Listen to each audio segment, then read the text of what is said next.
You shouldn't buy a Bitcoin ASIC to run at home. I'm going to talk about the issues of power, heat, noise, downtime, and age. At the end, I'm going to talk about the trifecta you have to win to be able to make money. ASICs need around 3,500 watts of power. They can spike to 4,000 watts in hot climates. That means you need to have 240 volts to start with, and a 20 amp dedicated circuit. But that doesn't scale well, having 20 amp circuits everywhere. So you end up having to put in 32 amp circuits so you can run a pair of ASICs. And if you're in North America, it's even worse. You're only allowed 30 amp circuits. And then you have to buy PDUs to be able to plug everything in. If you're going to run this as a business, you'll want to claim back the cost of the power against your tax. So you're going to need a power metering system. So now you can only power 2 ASICs using a 32 amp circuit. You have to think about how big your grid connection is. Mine is 63 amps. And you need to leave some power to run your house. So it doesn't leave you much capacity to run very many ASICs, does it? And then there's the cost of power. You really need a rate under 10 US cents per kilowatt hour. Otherwise it's really hard to make a profit. Have I put you off Bitcoin ASIC mining at home yet? Well wait, we haven't even talked about the issue of heat. If an ASIC makes 3,500 watts of power, then it makes 3,500 watts of heat. That heat all has to go somewhere. You're going to need a window and possibly some active extraction to get rid of the heat. If you're extracting air outside, you have to think about where the replacement air is coming from. If you're pumping air out, an equal volume of air has to come in from somewhere. Bitcoin ASICs make a lot of noise, up to 90 decibels. You can't have the Bitcoin ASIC near where anyone sleeps. Are you going to be able to handle the constant noise? You can fit a silencer kit, but this is the additional cost and another thing that can break down. Bitcoin ASICs can break down. A common problem is a broken hashboard. Have you got a repair center near you, or will you have to ship the broken component to another country? While your Bitcoin ASIC is down, you'll make nothing until it's repaired. Better and newer Bitcoin ASICs are always coming out, and after a halving, old units are no longer profitable to run. And the Bitcoin mining difficulty keeps rising, which means you make less and less the longer you own the ASIC. The latest generation of Bitcoin ASICs also have a price premium. Can you make back that premium before the Bitcoin ASIC becomes unprofitable?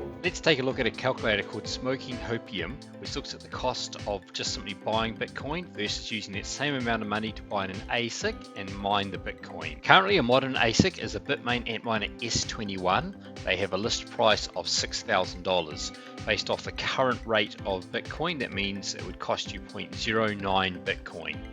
This ASIC has 195 terahash and consumes around 3,600 watts of power. So in this graph below, the red line represents how much Bitcoin you would have if you just simply took fiat and bought Bitcoin. The middle part of the calculator gives you the major details, so that gives you the current Bitcoin price, but you can put a different one in. This number is how much Bitcoin you think Bitcoin will go up per month. So on average for the last 4 years, it's gone up 4.5% a month. For the last 2 years, it's 2.2%, and for 6 years, it's 2.8%. These numbers will vary. You can also put in a different number. This is the current mining difficulty as of right now, and this is how much the mining difficulty will increase. The more this increases, the less Bitcoin you can mine. So on a 2-year average, it has increased on average 4.7% per month. So the calculator just uses averages, and this is how much you expect to earn in transaction fees on top of the block reward. So at the moment, over the last 6 months, that's averaged 120 Satashis, but that's probably a little bit high at the moment because we just had a halving. You can choose other numbers. Over here is your local details. So this is saying that you're going to earn electricity is going to cost you 8.1 cents per kilowatt hour, and that you're going to be able to keep your miner up 98% of the time. The other time is typically when the miner is down because it needs a repair, or maybe you're having an electricity problem, internet out, things like that. This is how much the you expect pool fees to be. This might be a little bit low, to be fair. And this is how much you expect inflation to be. So the cost of electricity will increase by this amount per annum. So if we click calculate, it'll then plot the numbers on. So remember, the red line is how much Bitcoin you'd have if you just simply bought it. This is how much Bitcoin you would mine if you had bought the miner. So you can see, using these numbers here, you would have quite a bit more Bitcoin if you had simply just used your fiat and bought Bitcoin instead of a miner. Now, people do talk about how the cost of things like electricity and stuff has a big impact. It's not as big as you might think. Let's say we go for 2 cents a kilowatt hour. We're going to go for 100% uptime. We're going to go for a 0 pool fee, and we're going to say there's 0 inflation, so super cheap electricity.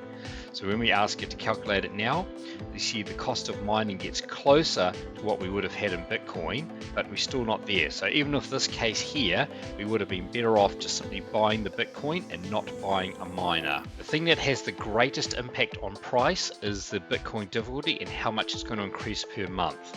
So rather than using the 2-yearly average, if we think that a whole lot of miners are going to drop off from mining, and we were going to drop back to 3.6 difficulty percentage increase, and you can see towards the end of the lifetime of the Bitcoin miner, it just starts to make more money than the fiat case. That's using these super optimal values here. If I use some more common home numbers like electricity at 0.1%, in fact, let's say you never have a breakdown or an outage, and a pull fee of 2.5% net, that's closer, and I don't see inflation dropping down.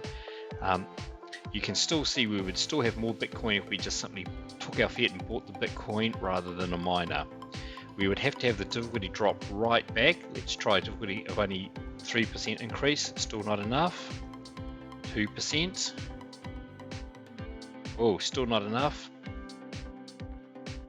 If difficulty only increased by 1% a month, which is very unlikely, you could just break even at the end over the much safer and simpler option of just buying the fiat. So it's very hard to come up with a set of numbers for someone mining at home on home electricity rates where they actually can earn more money, more Bitcoin by mining than by simply buying the Bitcoin outright at the beginning. At the bottom of this calculator, there's also a table so you can get all the exact numbers and a few more bits to the graph. Having said that, if you can get an ASIC at the right price point with enough economic life left with low cost electricity, you can potentially make reasonable money during the Bitcoin bull run year. But can you get the trifecta of price, time and electricity just right? Let me know in the comments below what you're doing. Are you playing it safe and just buying Bitcoin, or are you rolling the dice and buying a Bitcoin ASIC? I think you might like this video here.